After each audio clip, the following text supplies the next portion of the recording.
fans, and welcome to the show. It is Good Friday 2026, and we didn't have a show yesterday because I wasn't feeling the best, but what a massive day we've got coming up today. We've got the 3 games in a row on the station, kicking off with the Hull Derby at 12:30, and also this morning we had the traditional NRL match between South Sydney and the Bulldogs, and it was a win to South Sydney, and Nathan Merritt welcomed them onto the field with the old bell, and Nathan unfortunately has a terminal illness, and it was very sad to see actually, but also quite uplifting to see the players kind of tap him on the arm as they ran out, and they did end up winning the game. They trailed at half-time, the Rabbitohs, but they had a 32-24 victory. And the first try was scored by another great South swinger in Alex Johnston, who broke his own record, the premiership try-scoring record, with that try. So let's go through those details. The Good Friday game before a massive crowd at ANZ Stadium.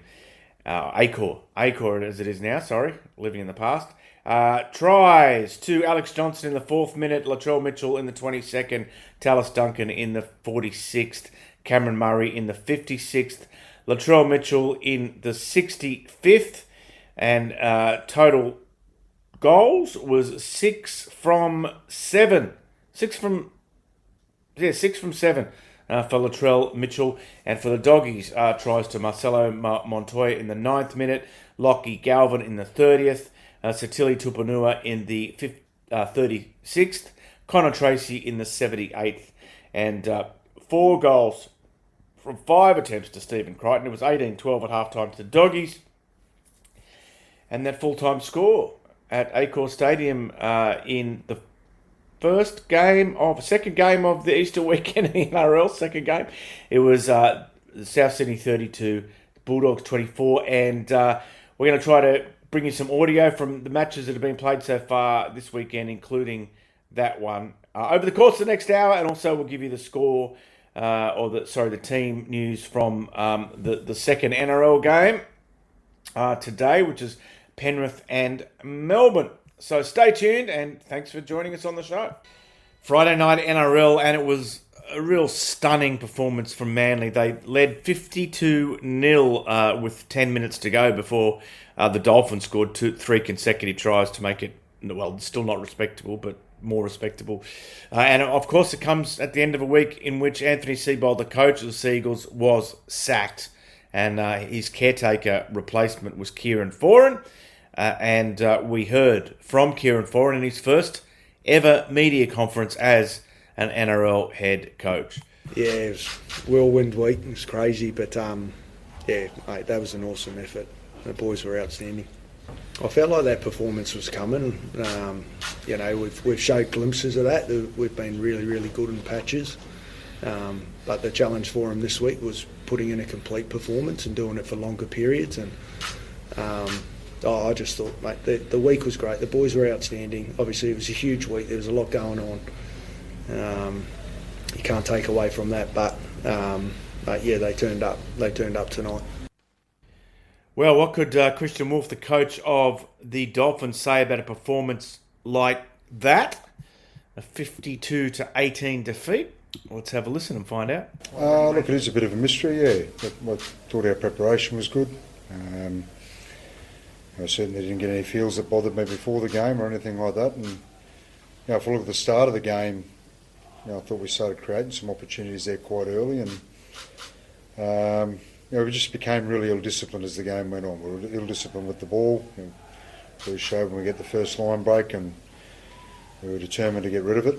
And we were ill-disciplined with our defence after that as well. So, you give a good attacking side and a big side like that as much footy as we did, and they become harder and harder to handle, and it just wasn't good enough. As mentioned earlier, South Sydney 32, Canterbury 24 in the big Easter or Good Friday game at Homebush, and the coach of the Bulldogs, Cameron Ciraldo, he's up next, and he was asked what went wrong, and subsequently, if just to fill in the gaps, he was asked about the penalties against his team, and then finally about a really worrying shoulder injury to Stephen Crichton. So let's have a listen to what Cameron Ciraldo had to say. Probably the second half, I reckon. Thought we were really good in the first half. Weathered a bit of a storm early and then got our game on. That sort of second 20-minute period, I thought our bench was outstanding when they came on. Really changed the momentum of the game in the first half. And then thought we started the second half really strong. And then, just penalties against us just cruelled us in the second half. So you can't give a good team like South Sydney that much possession and field position, and we paid the price for that. Look, I'm going to have a look at them. I'm not sure how much of it we could control. The fact you're asking me if they're contentions probably means they are, but I don't know. Like, I'm sitting up in the box. The reality is we got penalised. Was it 6 or 7 times in the second half? They completed 24 sets straight, so they did a great job of that. And we had no possession, no field position. Then at the end, there was just too many, a few fatigue errors on the back of that. But I'm sitting here, a much prouder coach of their effort tonight than I was this time last week. So very, very happy with how they hung in there when everything was going against them. And then, even just strong enough to get that last try, which shows the saying, never give up. Yeah, it's not looking great in there. They're saying sort of high grade 2, grade 3, possibly AC. That's the initial sort of thoughts on it. But so he'll be out for a while. But it's opportunity for someone else.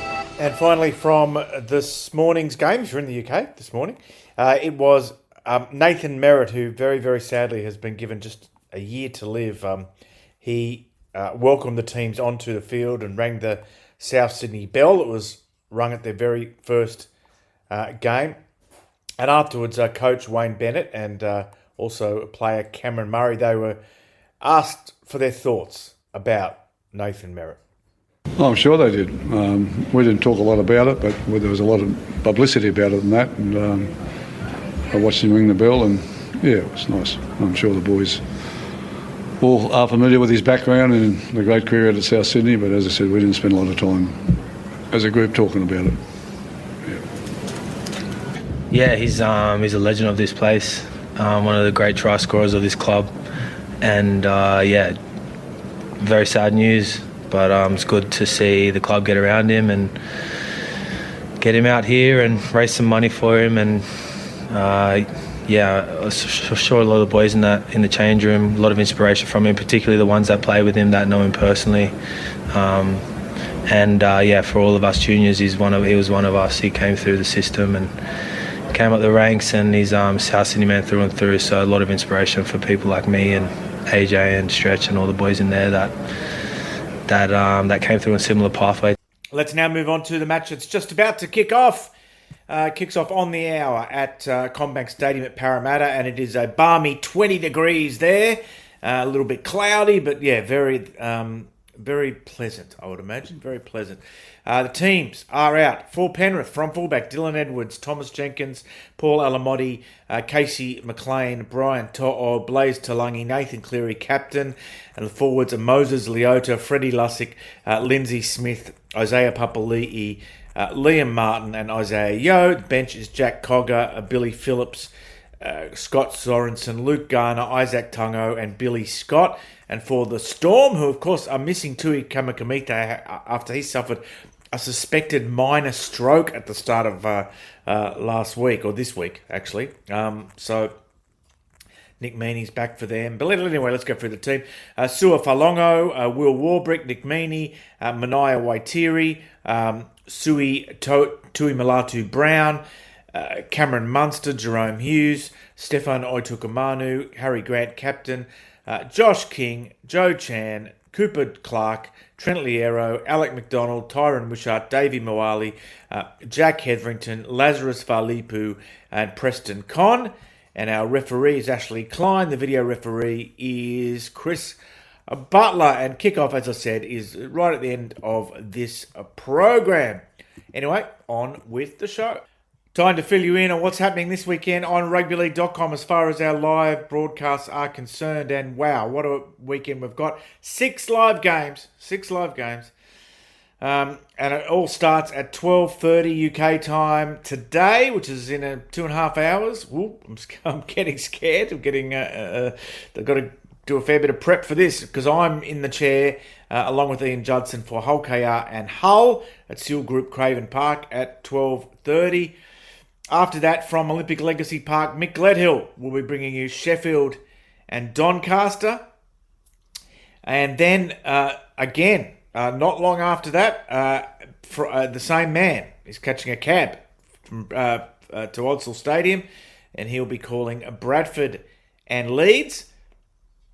And then tomorrow, Saturday, 2 games, Warrington and Lee with David Kane from Halliwell Jones Stadium. And I will be calling Catalans and Toulouse.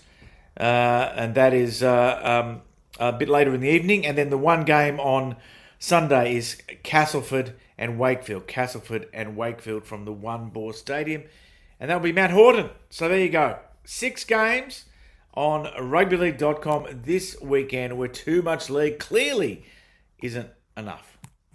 Big news in Australia with the federal government to limit advertising for betting companies, including removing betting companies from team jerseys, limiting the number of ads, stuff like this. Look, I'm 100% in favour of it, and you could say why it's going to hurt rugby league. Why would you be in favour of it? There are some things more important than rugby league, like there are, and the way that betting terminology and jingles and betting culture is ingrained in rugby league in Australia is really scary. And as people say, like when I was a kid, I remember I never had any interest in betting, but then I saw these catchy ads in the early 80s when Amotza on the footy tab, when betting on sport was in its infancy, and suddenly I was asking my mum and dad, can I have a bet on the football this weekend? And they were letting me, and I was 11, you know what I mean? So luckily it never caught on, but I must only assume that for a large portion of the population, they do get introduced to betting it that way, and it does become the habit of a lifetime, and it ruins lives. So I am supportive of what Anthony Albanese is doing, and people say it doesn't go far enough. Maybe that's the case, but I think even if the game has to suffer some short-term pain, I mean, we've weaned ourselves off leagues, clubs now, and we can wean ourselves off betting advertising, I think. We're almost at the end of the show, and kickoff at Combank Stadium is looming. But let's do our NRL player birthdays, and 2 players celebrating their birthdays today: Chanel Harris-Tavita and Cody Nikorima. So happy birthday to both of them, and you'll hear my voice again, well, once more this hour, and then from 12:30 when we've got the big Hull Derby at Seal Group Craven Park. It's Hull KR versus Hull FC. And that'll just about pull us up for this episode of Good Morning League fans. Thanks for listening. Thanks for supporting us. If you're listening on the podcast, this show goes out live on Thursdays and Fridays on rugbyleague.com, which is a 24-hour digital radio station, rugbyleague.com. Surely you can remember that URL. And if you're listening on rugbyleague.com now, the podcast is available if you go to search White Line Fever at your favourite podcast provider, or WLF Kicks. WLF Kicks, probably a better one to search. WLF Kicks. And White Line Fever has a separate page on Facebook. Obviously, rugbyleague.com on Facebook.